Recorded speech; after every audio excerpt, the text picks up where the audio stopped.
In this video, I'm going to show you how to hide friends on Snapchat.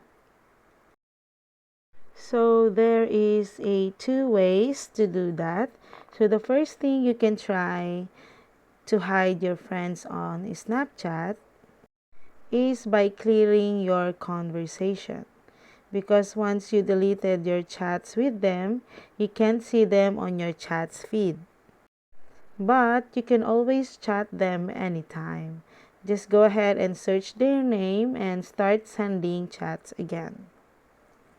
So the second ways to do that is if you want to permanently hide friends on Snapchat, just go ahead and block that specific person.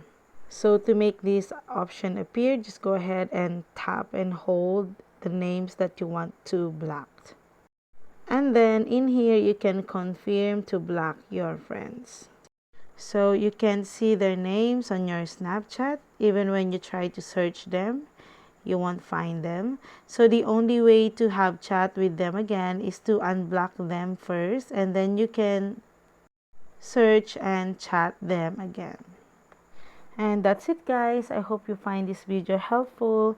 And if you do, please don't forget to like and subscribe to my YouTube channel. Thank you for watching.